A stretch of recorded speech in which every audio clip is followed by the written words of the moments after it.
Chilling tales for dark nights.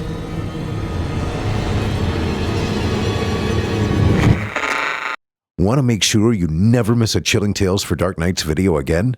Be sure to subscribe and hit that bell to turn on notifications. Some stories creep into your mind. Others claw their way in and refuse to leave. Brian Asbury's Waking the Dead is here. 8 bone-chilling tales of terror and retribution brought to life by the production team behind Chilling Tales for Dark Nights and the voices of Otis Gyrie, Drew Blood, and Jeff Sturdivant. Revenge, violence, a dark humor that cuts deep. From a quadriplegic's horrifying payback to a mother's gruesome fate, Asbury holds nothing back. This is horror that stays with you. Waking the Dead, available now on Amazon and Audible. Lock the doors, turn off the lights, and press play. Hey amigos, you know what's really easy to do and even easier to forget? Please help me out and hit that like button if you're listening on YouTube. And if you're listening somewhere else, what the hell? Pop in, give me a thumb. Say hello while you're at it. It helps me a ton with the algorithm, and besides, it's real nice to see you there. And now, on to the show.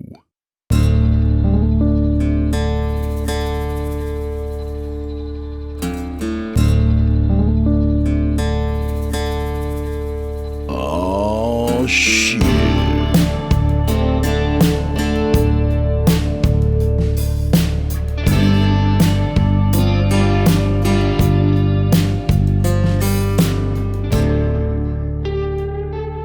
Hey, friend. Listen, don't get me wrong here. I'm glad you came by and everything. I just hope you brought your Valentine with you. Chester sure did. Aren't they adorable? Well, come on in. Just make sure your pal there hits the like button too, huh?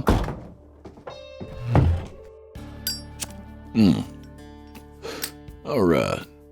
So check out simplyscarypodcast.com and become a patron. Better yet, give that special someone access to our entire catalog ad-free and available to download or stream. Perfect last-minute gift. So tonight we welcome back our old pal, P.D. Williams. In this brand-new, horrifying story, a missionary couple go on a jaunt down to the Amazon to evangelize to an isolated tribe called the Kenyatta. And when they show up, they can't find the Starbucks anywhere. So, without further delay, from author P.D. Williams, I give you People of the Jungle.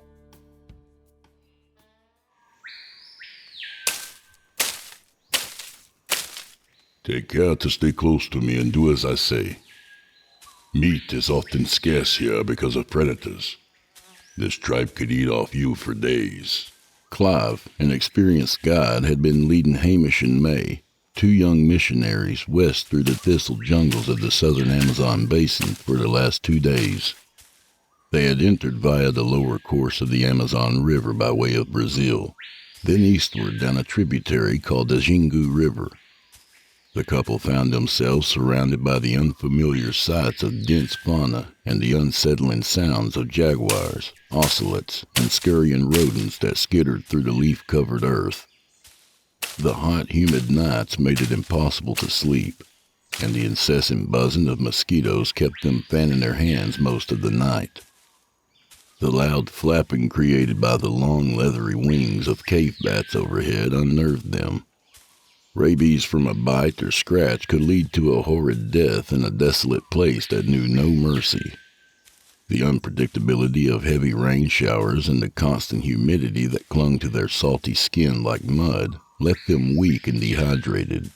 Still, they pressed on, step by heavy step, through the tangle of nature, their lungs full of the musk of rotten vegetation. Hamish and May had taken it upon themselves to spread the Gospels to the 4 corners of the earth. They'd evangelized a few tribes in the African savannas, as well as a group of non-contacted primitives in the wilds of Peru, the Mashco Piro. From there, they had traveled upriver near their current location. They were heading to the isolated village of Pujani to evangelize the Kenyatta tribe, or people of the jungle, as they were called. Their members had had little or no contact with the outside world for fear of disease and those who would exploit their land and subjugate its people. Keep going. We're almost there. Clive said as he hacked a narrow path through the web of thick vines. Hunger and fatigue were making Hamish lightheaded. You said that an hour ago. How far is we're almost there? May's cheerful countenance had reached its end. Hamish is right. If it's going to be a good deal further, I'm going to need a rest. Clive stopped, then turned to the weary couple. I told you when you hired me that the journey would be difficult. Look, I'm exhausted too. It usually takes a couple of days from where we entered the river. By my estimation, the village is less than 2 clicks west. If you want to stop and rest, we can. But it's going to be dark in an hour or so. Unless you want to fight mosquitoes and army ants another night, then we need to keep going. As I said, it's not much farther. Tell me what you want to do. Hamish sighed and looked at his exhausted wife. What do you think, love? Do we press on or call it a day? May took a moment to decide. As drained as she was, she couldn't stand another night of wondering when something hungry and dangerous was going to pounce. All right, then. Let's keep going. She looked past Hamish to Clive. Are you certain we'll make it to the village before nightfall? Yes. If we keep up our current pace, we should get there soon. All right, Mary said. She waved the back of her hand, motioning for Clive to continue. To fill the time and take his mind off the arduous terrain, Hamish engaged Clive in conversation. How many people do you think are in this tribe? I was told about 50.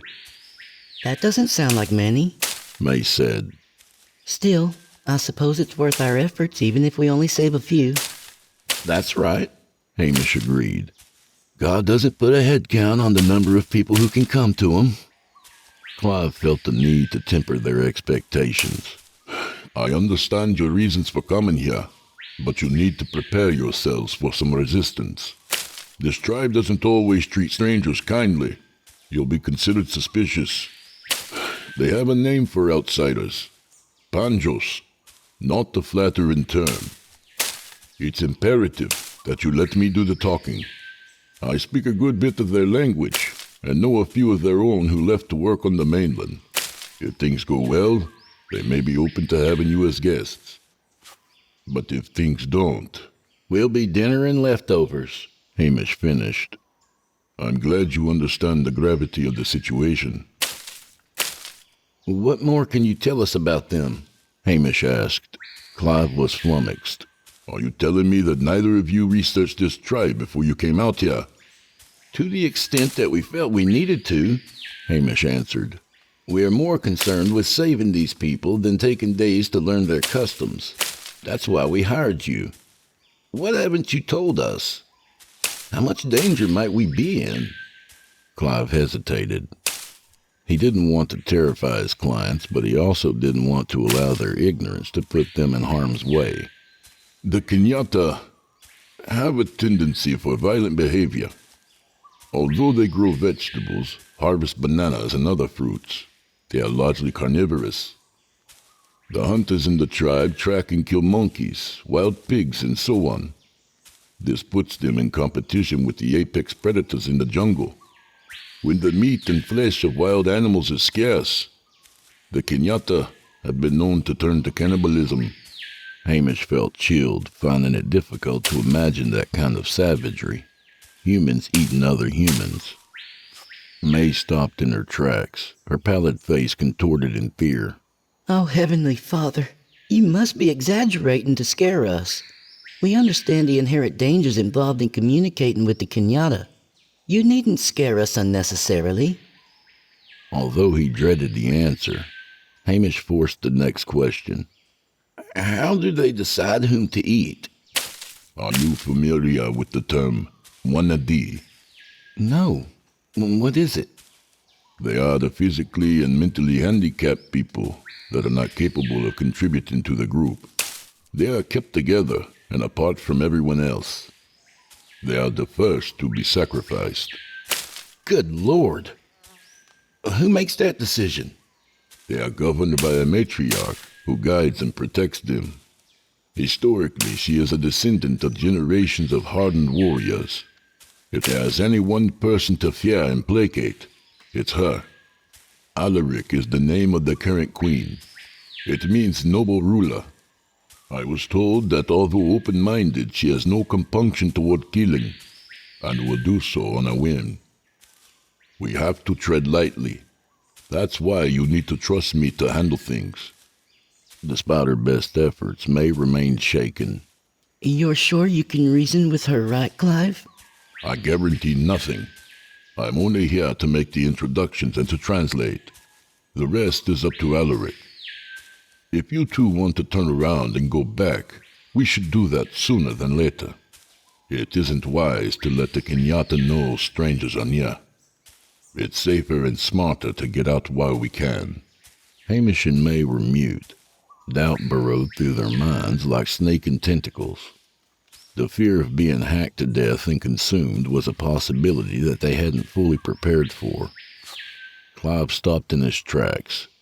Without turning around, he said, I need an answer right now. You are either all in or you aren't.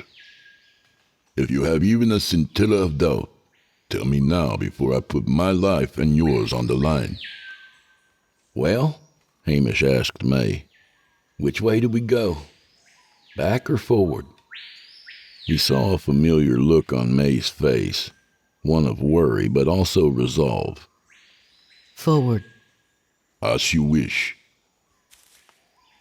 The group remained silent as they edged closer to the unknown, the two missionaries wondering if they'd live as prophets or die as martyrs. The sun was setting when the trio reached the outskirts of Pujani. They had made it just in time. The happy squeals of children at play greeted them first. The sweet smell of smoke drifted on the warm jungle air, its presence mingling with the dimming sunlight to create a pastel portrait of a place lost to time. Before we enter, I need you to listen to me, Clive whispered. As I said earlier, let me handle things. Follow my lead. Zig when I zig. Zag when I zag. Got it? Hamish and May nodded in agreement. Clive pulled in a deep breath, releasing it shakily. Okay then, here we go. He closed the short distance between his group and the Kenyatta and entered the village. Once inside, the trio stopped and waited. Anxious anticipation caused their hearts to race and their breathing to quicken. One by one, the villagers turned toward the interlopers. Sounds and movements ceased. Faces, both stern and happy, became expressionless, blank canvases of emotion and intent. It was as if they were seeing mythical creatures for the first time. Hamish and May returned to curious stares. The sight of the males with their breastplates consisting of bones and feathers from the indigenous animals, along with the dark camouflage paint over most of their bodies, transfixed them. The stone rings pulling their lips to their chin both fascinated and repulsed them. They found the females equally mesmerizing. Flowers and palms adorned their ears. Sticks pierced their cheeks to the insides of their mouths. Near the entrance of a hut, an old woman was stoking the fire beneath a battered witch-like cauldron. Beside her, raw fish and thick roots lie on top of a short table. After what felt like an eternity of nervous silence, one man shouted, Okala! What's happening? May stammered. Remember, follow my lead, Clive whispered. An enormous figure stepped from a large hut that was awash in vibrant colors. She was a tall woman, at least 6 feet or more in height, lean, well-muscled, with an ornate headdress and stark white gown. She walked purposefully and gracefully toward the uneasy trio. When she was within 10 feet of them, she stopped and stared warily with burning eyes that pierced their spirits. When she finally spoke, her voice was low and strong like the rumble of a volcano set to erupt. Mikalautasi, she asked. When Clive answered, Hamish and May were greatly relieved that he was their guide. Do you speak any English, Your Highness? He asked. I do, The intimidating Amazonian said. I am Alaric, and these are my people. What is your business here? My name is Clive Barrett. My companions are Hamish and May McClellan. They are harmless missionaries. Will you permit them to share a brief and respectful message of their faith with your people? If you will agree, they'll be grateful. If not, we will leave you with our humblest apologies. Alaric considered the request, then addressed her tribe. Wala amke, tuna ba sintala, dano ba sintala. The villagers grumbled amongst themselves. Finally, one man spoke. Tu Mali. Alaric faced the trio.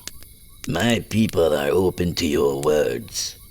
However, nightfall is upon us. We will feed you and prepare you a place to rest.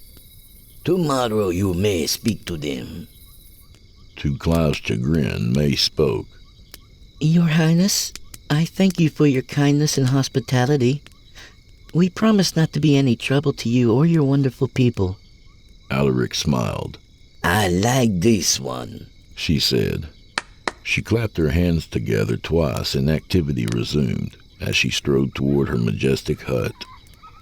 Meanwhile, the villagers scurried to prepare extra space around the sizable campfire. One woman said something urgently to the old cook, who began hurriedly tossing roots and chunks of fish into her simmering pot. Clive, Hamish, and May allowed their taut muscles to relax. That went better than I would have imagined, Clive said. I too am relieved. I cannot express to you how blessed and grateful we are to have you as our ambassador. You've opened up a door from which good things may flow. Don't thank me yet.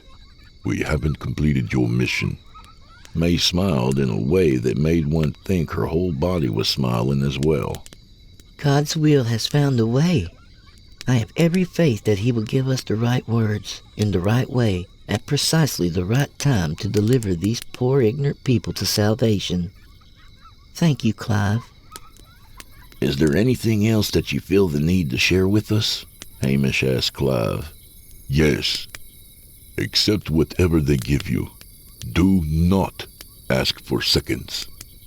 They consider that a sign of selfishness and greed, something that is a cardinal sin for them. If you have any personal items, work gloves, a camera, clothes, or anything else, offer them as gifts. They do not tolerate stinginess either. Understood, said Hamish. Well then, let's settle in for dinner. As they walked toward the gathering place, May noticed a group of 9 people to her right huddled around their own campfire. Twisted and gnarled limbs marked some.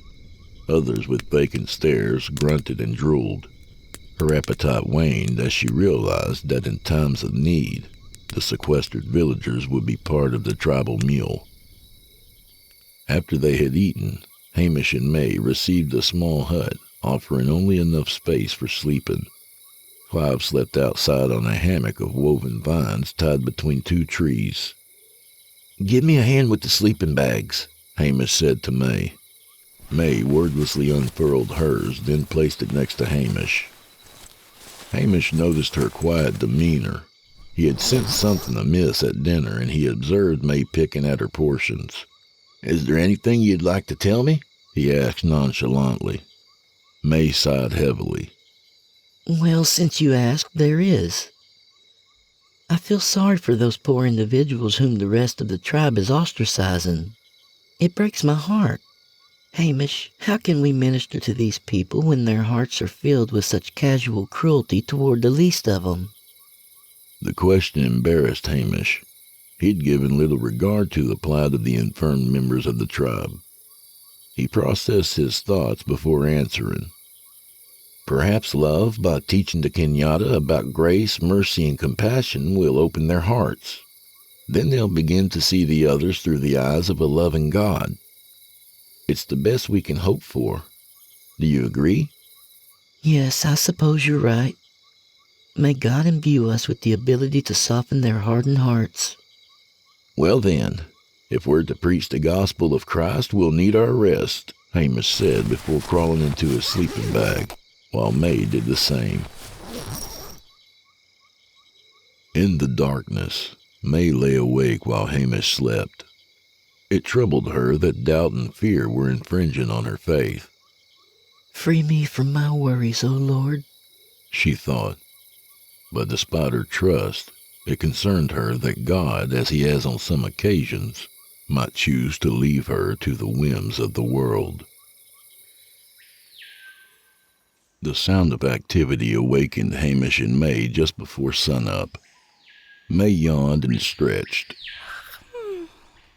Get up, sleepyhead. It's time to join the others. Let's do what we can to help them prepare breakfast. Gradually, Hamish rose, attempting to shake some alertness into his foggy head. I think that's a good idea. We have to meet them where they are. Otherwise, it'll be hard to establish a connection. Also, it lets them know we're here to serve and not be served. Humility never fails, May agreed. They had slept in their clothes, so they had only to pull on their hiking boots and go outside to look for Clive. Clive was already up and about. He was carrying a bucket of water, which he dumped into a large pot for cooking inside the old woman's hut. A younger woman, carrying a thick bowl, followed him and dropped in 3 steaming rocks that fire had heated. The water sizzled and smoked, creating enough heat to sanitize the water. Most ingenious, Clive thought. He glanced in Hamish's and May's direction, and upon seeing them, smiled and waved. It's about time you two got up. Come and help pass out these bowls. While Clive manned the serving line, May and Hamish took their places at the front and passed out wooden bowls to the hungry villagers. As they did so, they enjoyed the charming sounds of the children as they danced and sang a joyful song, their words indecipherable to the 2 awestruck missionaries. Laughter and casual conversations were going on around them, a stark contrast to what they had experienced hours before. The atmosphere had May beaming. Doesn't the air feel lighter today? I'm beginning to feel safer.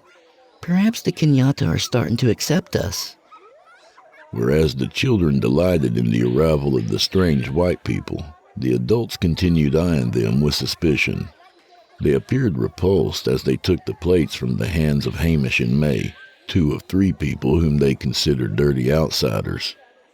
Don't pay attention to them, Hamish mumbled to May. We knew it might be hard to gain their trust. I suppose you're right. This may take some time, but being subservient toward them is a strong step in that direction.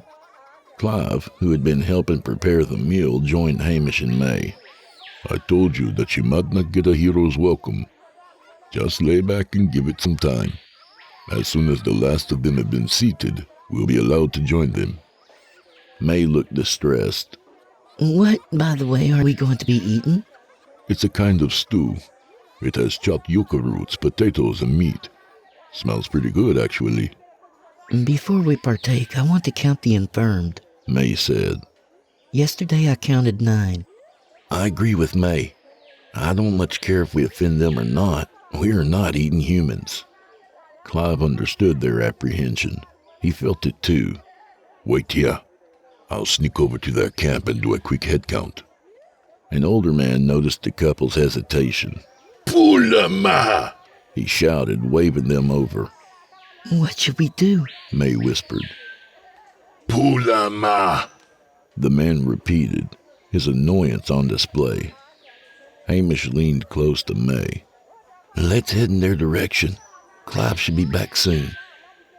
They were relieved when Clive reappeared and began filling 3 bowls of food. He turned in Hamish's and May's direction and held up 9 fingers before bringing them their bowls. Warily, the couple took the stew and, together with Clive, took their place among the tribe. Although the stew was quite delicious, neither May nor Hamish could shake the thought of consuming human meat from their worried minds. They used the opportunity to engage some villagers in conversation, which required some creative translating from Clive. Before long, everyone seemed to be more at ease with one another. After breakfast ended, Hamish and May took one of the older boys up on an offer to visit a spot near the village considered a place of serenity and beauty. Do you need me to come along and translate? Clive asked him. No, thank you. This might be one of those times when words aren't necessary. Very well. Be careful, Clive warned.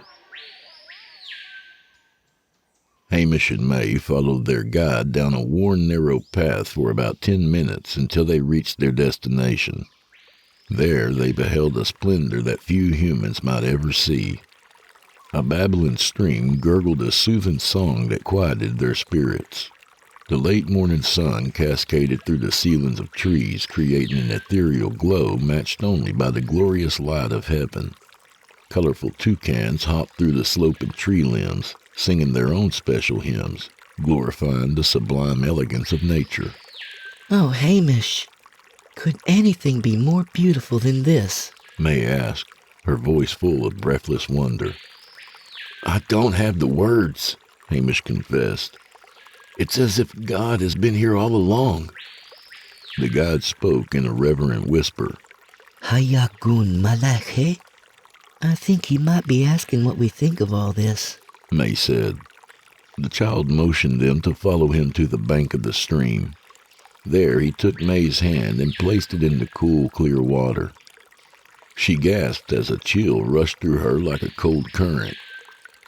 Hamish, you need to feel this. It's like liquid joy. Hamish stooped and inserted his hand into the promising water. He also felt an overwhelming calmness. He wanted to stay here forever. He looked into May's upturned face and smiled. Returning his gaze, May said, I feel it. This connection to the land that these villagers have. People of the jungle is such an appropriate name for them. She and Hamish lost track of time as they sat by the enthralling waters, experiencing the perfect joy it imbued within them. After a while, they heard a distant voice. At least it seemed distant. It surprised them to see Clive only 20 feet away. Hey, what's up with you two?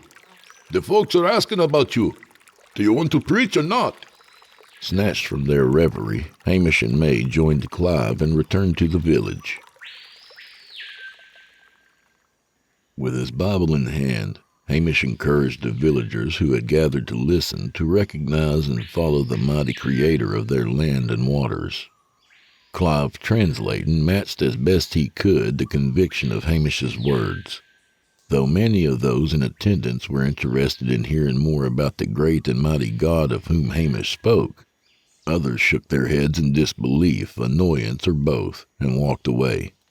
Tough crowd, Clive muttered to Hamish, slapping him on the back before heading off to join some men for a noxious elixir akin to strong, bitter whiskey. Having watched the villagers' reactions, May went over to the downcast Hamish. No matter how many times I reach out to the savages we encounter, I never get used to the rejection, Hamish groused.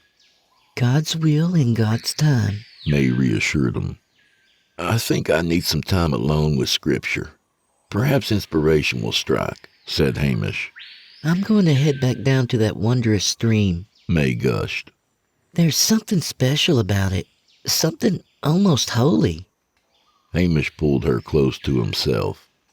Just remember what Clive said. Be careful. There's some dangerous things out there in the jungle. Almost everything is poisonous. Maybe I should come with you. Don't worry, husband. I know the way and I'll be fine. All right, if you're sure. How long should I give you before I begin worrying? If I'm not back in an hour, come and get me. Hopefully you won't find a set of bloody clothes and a hot pile of poo. That's not funny, May. I'll give you an hour and then I'm going to hot-foot it down there. May stood on tiptoes and kissed Hamish on the cheek. I love how you love me. Now then, go and read your Bible. Your wife will be okay. Hamish waited to respond. In their journeys, he and May had visited some perilous regions. However, despite the goodwill of their hosts, there was something about this place that felt especially troubling. On impulse, he embraced May in a way that he had never done so before. "Please stay safe. Promise me you won't take any risks." Hamish's concern both touched and alarmed May. I'll be back before you know it. Hamish reluctantly let go of May. 1 hour, and not a second more.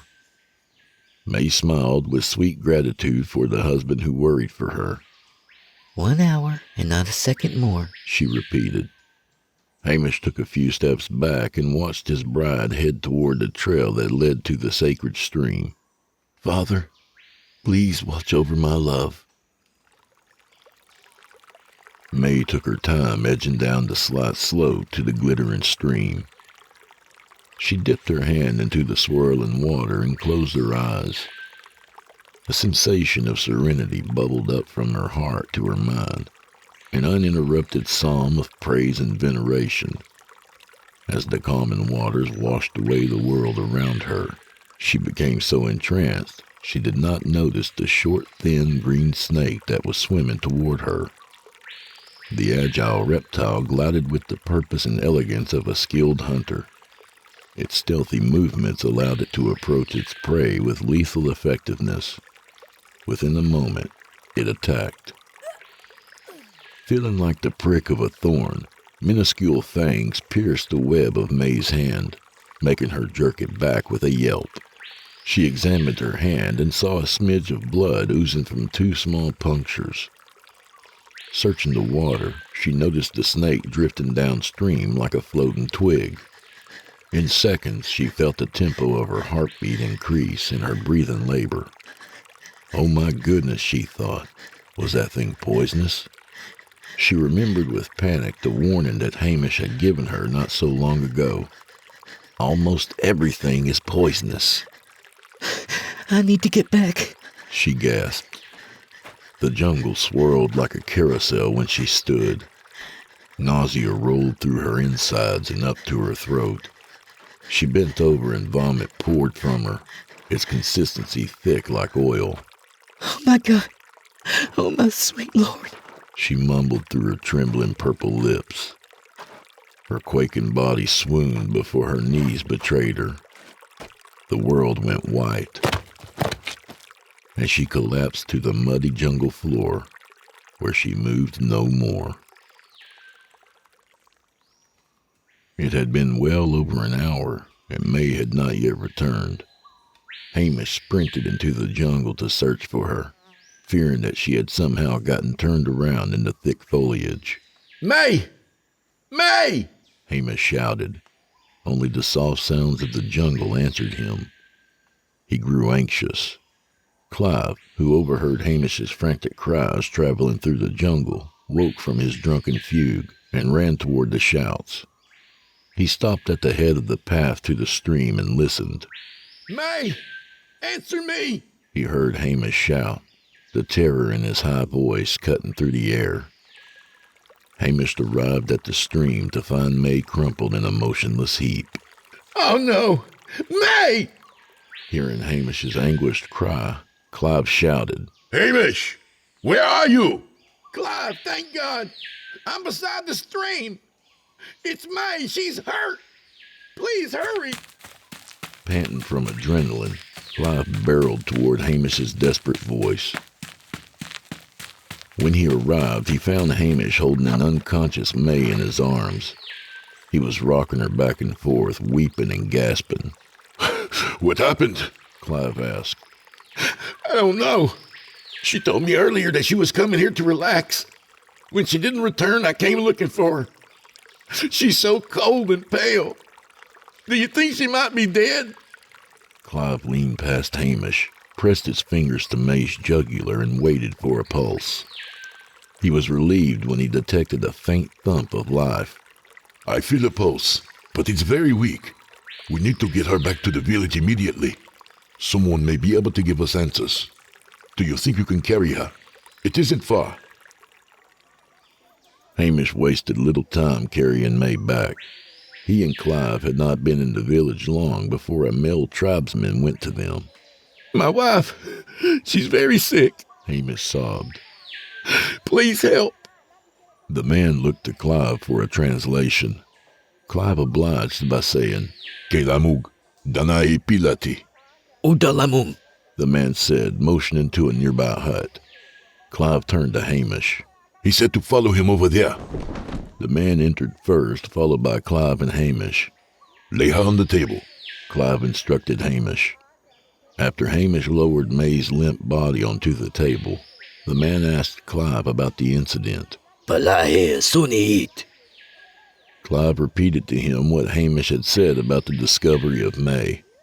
The man began examining May.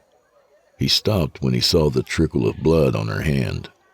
He lifted it and looked at the slight wound. He tenderly lowered her arm and looked at Clive. Samala ipso. Takalum parabota. What did he say? He says that a mala, or small green snake, has bitten her. I'm not familiar with the snakes around here, but it could be something lethal. I'll ask him what he thinks. Turning to the man, he asked, Nila de mala. Yeah. The man said gravely. Hani tu kokose. Hamish was frantic. What? What did he say? He said that unless it's quickly treated, yes. What do we do then? Can he or someone else help her? Tutakia mo imoha? Clive asked the man. The man nodded yes. Have mitadusa. He said there's a shaman within half a day's run from here. Hamish looked at May, whose skin had become a sickly gray. Her weak breaths were becoming slower. We don't have time for voodoo magic. She needs proper medical treatment. What do we do? Clive thought on it. It'll take at least 2 or 3 days for me to come back here with help. In the meantime, it won't hurt to have one of the villagers go for the shaman. Who knows? Perhaps he may know of a natural remedy. It doesn't sound as if we have many choices. Okay then. You go for help as quickly as you can. Tell this man to send his fastest person to the shaman. I'll stay with her and pray. I don't know what else to do. Clive planted his hand on Hamish's shoulder. Try not to worry. We are doing everything possible. I'll grab some supplies and leave immediately. I'll be praying for her as well. Clive motioned to the man to follow him outside, where he passed along Hamish's request. 10 minutes later, Clive ran from the village, hoping to reach the medics in time.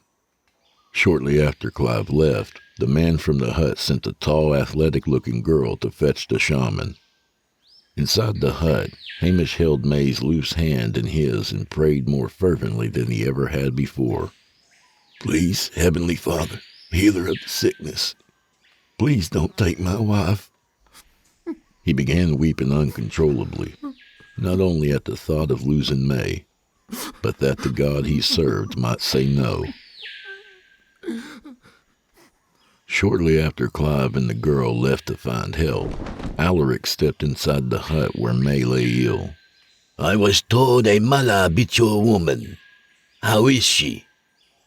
Hamish looked pallid and drained. His eyes were red from the many tears he had shed. She's fighting. I just pray that help arrives in time. Alaric went to the table and leaned in close to May, listening to her thin breathing. She is closer to death than life. It might be best to put her out of her misery.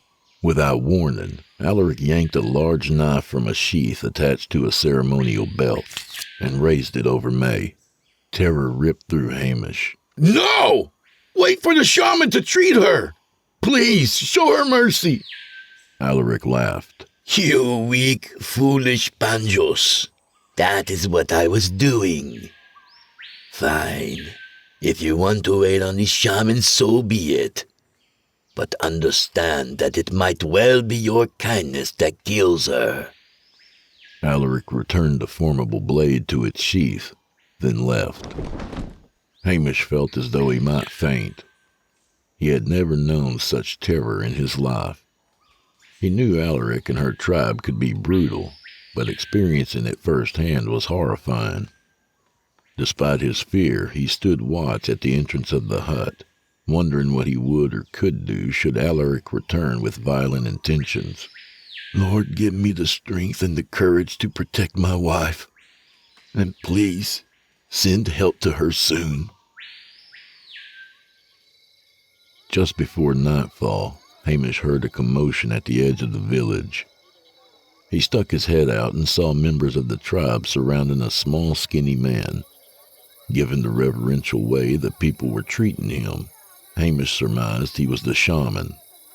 Black paint covered the man's body. His face was a skeletal white. Something like dried ash highlighted his dark eyes, turning his face into a leering skull. Various types of feathers comprised his grand headdress. A thatched loincloth covered his middle, and a leathery bag hung from his shoulder. Despite his slight stature, the shaman had an intimidating presence. His gait was steady and quick, as if drawn to a source that only he was aware of. Hamish heard him mumble something to a man, who then ran directly to Alaric's royal hut. The shaman stopped and turned his stern face in Hamish's direction, unnerving him. Hamish forced a smile, hoping that it might convey friendliness. To his relief, the shaman smiled back and walked to the hut. Once there, he nudged Hamish aside and tended to May. He examined her hand and frowned. Looking at Hamish, he said, "Bukilo mala." Hamish recognized the word mala. Yes, she was bitten by a mala." The shaman nodded, removed his bag, then set it down near May's feet. After opening it, he ruffled around inside it, extracting a small jar of green liquid and a little bag cinched by a string. He unscrewed the jar's lid, setting it aside, then opened the tiny bag.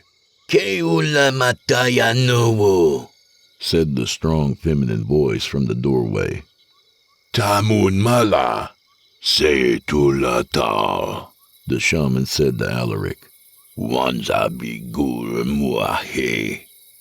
His inability to understand the Kenyatta language frustrated Hamish. "What are you two discussing? I have a right to know." "I asked him if he agreed that the wound was caused by a mala bite," Alaric said, joining the shaman beside the table. "He said yes." "Are those ingredients there going to help?" Hamish asked, his voice shaking with desperation. "It seems that's his belief. I advise you not to interfere with his treatment." "Of course," Hamish muttered. The shaman removed a stone bowl from his bag and shook a minute amount of black powder from his purse into it. Then he poured a few ounces of the liquid on top of it and stirred the contents. He looked at Hamish. "Now see. He says to lift her head and open her mouth so that he can pour the elixir down her throat," Alaric explained. Hamish did as the shaman instructed. As he poured the medicine into May's open mouth, she began coughing loudly. "She's choking!" "You must relax. He is the shaman. He knows best," Alaric said authoritatively. Hamish was relieved when the ordeal ended and May settled down. "Is that it? Has he healed her?" "Fute imala," Alaric asked the shaman. The shaman nodded yes. "Todalasi." Then looking directly at Hamish added, "Poke amdo yahuma yable." He said that she needs to rest. That is important not to wake her. She will be better soon. The shaman continued. "Datuda mabola sing." He will return in 2 days to check on her condition. "What if she gets worse?" Alaric glared at Hamish. "Impatient man. Do as he says. I leave you now." She hurriedly left, leaving her disdain for Hamish lingering like hot hatred. "Tumaukan," the shaman said, as he returned his medicines to the bag. He walked around the table to Hamish and patted Hamish's shoulder. Hamish appreciated the kind gesture. Thank you, and bless you. The shaman left, and Hamish went to May. He pushed aside the hair plastered against her forehead by cold, sticky sweat and kissed her.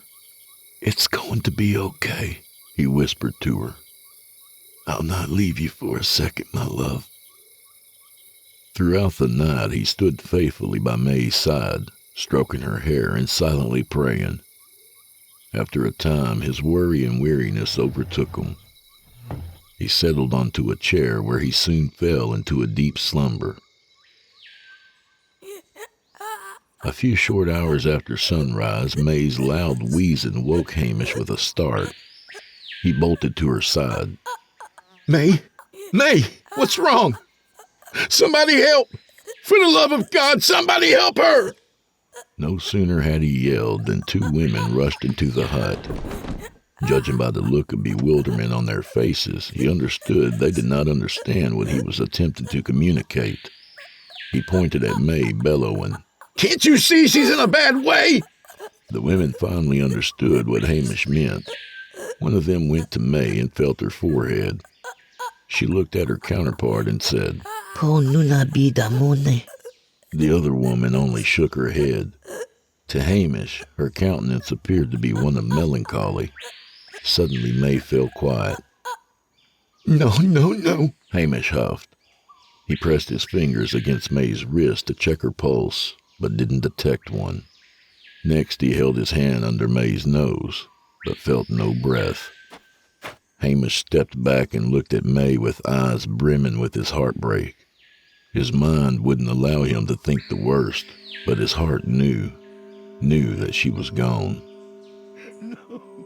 Overwhelmed by grief, Hamish wept, his face hidden in his hands, the tears a testament to his broken spirit.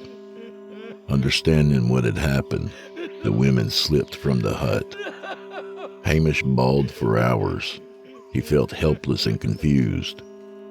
Finally, he knew what he needed to do: bury his beloved May.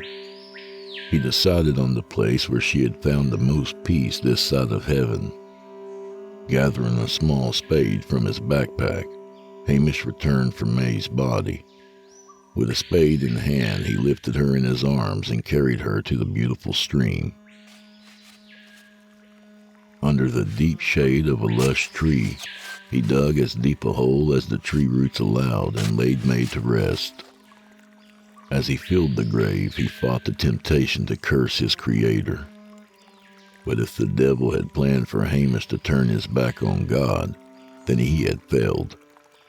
The tortured man instead ran to God, with arms outstretched like a broken child, allowing God to hold him close and comfort him. His chest heaving with a deep, unrelenting pain, Hamish stood solemnly by May's resting place until the day began giving way to an eerie dusk. He knelt beside the grave and allowed the songs of the tropical birds to serenade him. It was as if he had formed a colorful choir to honor his lost wife, a requiem for a pure and gentle soul.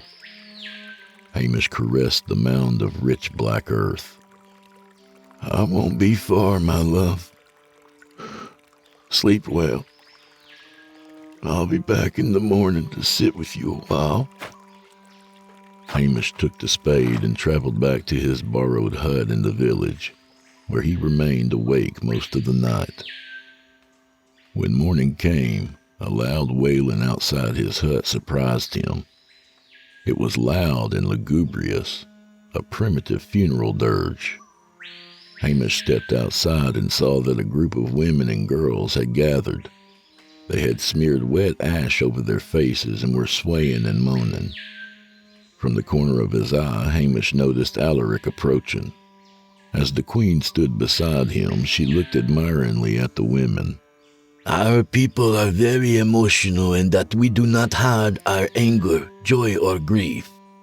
What you are seeing is Hamata Oktara, a dance for the dead. This can go on for weeks or months. So, Did you put your woman in the ground? Hamish swallowed his anguish before answering. Yes. I buried her by the stream. She loved it there. May she know great peace, Alaric murmured. Thank you, Hamish said, then added, I need to go. I promised her I'd stay with her today. Alaric nodded. That is only right. Our women will continue mourning for you. Please tell them that I am grateful for their kindness and respect. Hamish made his way to the place where the village met the jungle, disappearing into its dark, tangled realm, where beauty reigns and death awaits. True to his word, Hamish returned to May's graveside. Throughout the day, he sobbed and prayed. By late afternoon, his empty stomach reminded him he hadn't eaten in nearly 2 days. Unable to bear the gnawing hunger any longer, Hamish pressed a kiss to his palm, then to the damp earth above May. I'll be back again tomorrow, he said in a voice just above a whisper. Perhaps Clive will return by then. I hope that he doesn't think he failed you. That would be the useless shaman. Damn him and his worthless medicine. May he rot in hell. Hamish stood, then followed the tribal women's song of sorrow back to the village. Several people gathered around the communal fire, talking spiritedly and sharing meat and corn. Hamish was eager to join them. He sat on the ground and crisscrossed his legs. As he settled in, a man cut a chunk of meat from the roasting pig carcass and placed it on a plate along with an ear of corn and handed it to Hamish. Thank you, Hamish said. In fact, I'd like to thank all of you for your kindness and hospitality. It warms me more than you can ever know. Their unknowing eyes did not surprise him. Hamish greedily consumed the welcome meal. As he finished, intense weariness met him again. He rose and went to his hut, where he slept more soundly than he thought possible. However, Hamish discovered that sleep could be friend or foe. His dream began peacefully. He was walking through the jungle, to where he did not know. He felt a rising panic as he realized he was hopelessly lost. Help! His dream self yelled. I'm lost! Can someone? As if in answer to a fervent prayer, Hamish heard an angelic voice singing ahead of him. Soon he recognized the melody and the voice. It was May's, and she was singing her favorite hymn, Bringing in the Sheaves. Mesmerized, he followed the beautiful sound and soon found himself by the stream where May lay buried. Hamish smiled when he saw her kneeling at the water's edge, dressed in a glowing white dress. She sang with pure joy as she washed her hands in the stream's gleaming water. Darling? Hamish asked, his words thick with emotion. Darling, are you okay? May stopped singing, then stood and turned to face Hamish. Her skin looked soft, like satin. A sweet, beaming smile radiated from her pleasant face. She said nothing. Hamish felt his heart healing inside his chest, making him whole and new. Oh, my lovely one, come to me. Let me hold you again and feel your warmth, your love. May took 2 steps toward him, then stopped. A look of fear and confusion overtook her face. She shook violently and opened her mouth as if to scream, but no sound escaped. Hamish felt unease welling within himself. What's wrong? May, are you okay? Please answer me. May's dress fell away, exposing her naked body. She dropped to the ground. rolling over on her stomach.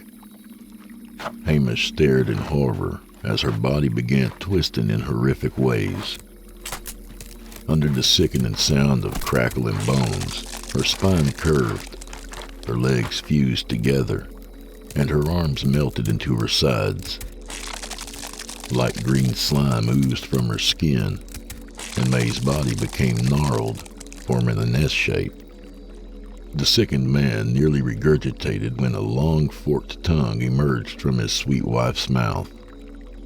Hamish needed to scream, but the dream rendered him mute. He stood helplessly as the terrible creature slithered toward him, its black diamond eyes peering into him. His frightened mind imagined himself being swallowed, passed through the thing's slippery guts, and being digested for eternity. Seemingly out of nowhere, a man's voice bellowed from afar. Hamish! The sound intensified until it was directly above him. Hamish! Wake up! Hamish! I'm back, and I have a medical doctor with me. It was Clive. Hamish leapt to his feet, sweating and panting, as clarity eased into his dream-clouded mind. I'm happy to see you, my friend. But you're too late. May is gone. She passed soon after you left. Clive sighed, shaking his head. Oh, God, Hamish. I'm so sorry. He pointed at a man near himself. This is Brian Mock. He works at a field hospital downriver. Brian was a young, stocky man with long, stringy hair pulled back in a ponytail. To Hamish, he looked more like a 60s college protester than a medical professional. I'm sorry for your loss, Hamish, Brian said. I wish we could have arrived sooner. But that damn jungle. I completely understand, said Hamish. She deteriorated so quickly, I'm not sure it would have made a difference. If there's anyone to blame, it's the ignorant shaman that I allowed to treat her.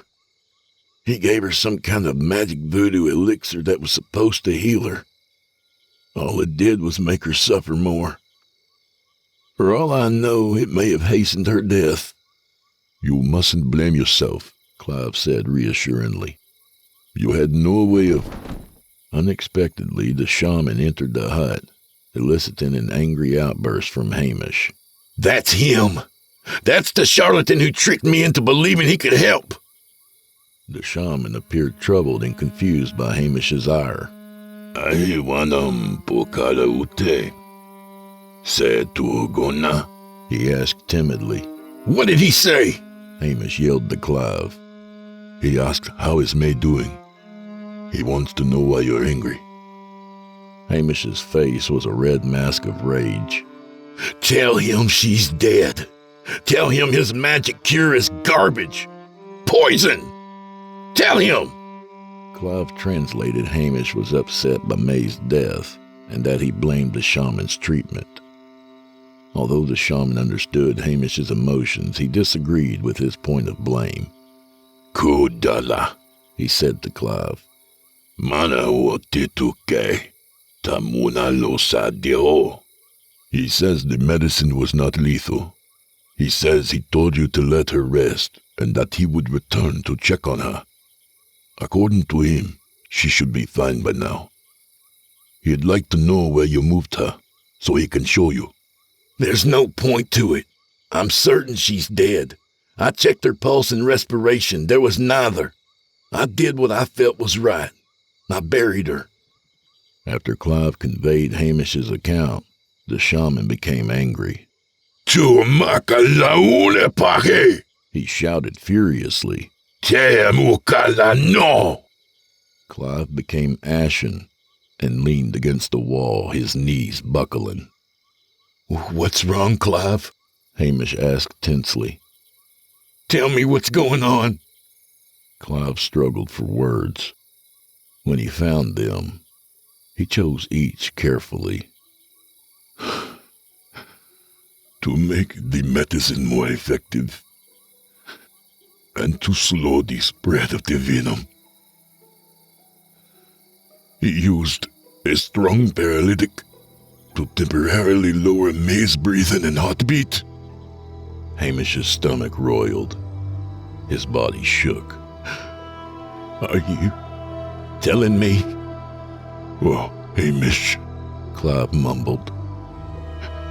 you buried your wife alive?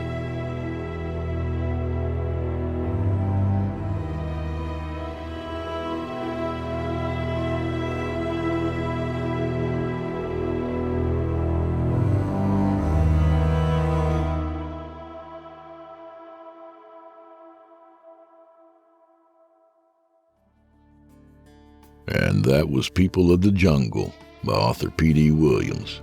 A good reminder that if you're gonna spread the good word, maybe stick with the neighbors. A little about the author. If you enjoyed tonight's story by P.D. Williams, be sure to check out his book catalog on Amazon, Audible, and Apple Books. The titles include 2 short horror fiction collections, Dark House, Many Rooms, and There Are Creatures Here. For fans of the horror comedy misadventures of Craig and Lorna, the first 3 entries are included as a book bundle called Straight Outta Claxton, the Craig and Lorna series, books 1 through 3. If you're still in the mood for zany black comedy, his new novella Beneath Her Feet is sure to tickle your broken and newly infected funny bone. For info on the author, or simply to say hi, you can find him lurking about on Facebook at P.D. Williams Horror Writer, as well as on Instagram. Thanks, Petey. And do old Drew Blood a favor, would you? Subscribe to his podcast wherever you do your listening and leave him a 5-star review and a kind word, even if you're listening on YouTube. He needs soldiers on all fronts to win this battle, and he appreciates it. To hear a premium ad-free edition of tonight's and all the other episodes, visit simplyscarypodcast.com today and click Patrons in the upper menu. You'll find yourself at chillingtalesfordarknights.com, where you can become a patron for as little as $5 per month and get access to their entire audio archive, all ad-free and available to download or stream. Thank you for your time and for supporting our sponsors. When you support our sponsors, you support this show. If you happen to use Facebook, Twitter, Instagram, or YouTube, you can follow and subscribe to Chillin' Tales for Dark Nights there, where you'll get all the latest updates and new releases and have the chance to interact with them each and every week. Oh, and you can find Drew Blood on Facebook and Instagram, and sometimes Twitter. The Drew Blood's Dark Tales podcast is accepting submissions, friend. If you've got a story or two you'd like to be featured on the show, send it to drewbloodhorror@gmail.com. If selected, you'll get the full treatment, 10 bananas.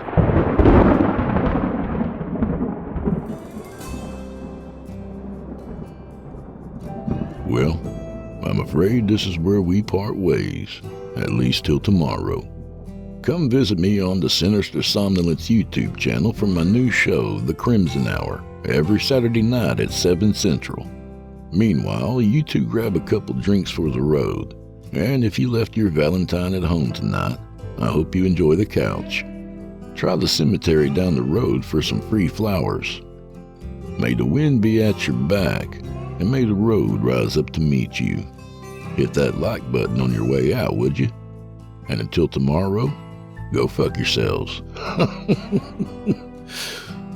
Good night, amigos. Or as the Kenyatta say, Tu mañana pala. Sounds like a lost romantic language, doesn't it? See ya!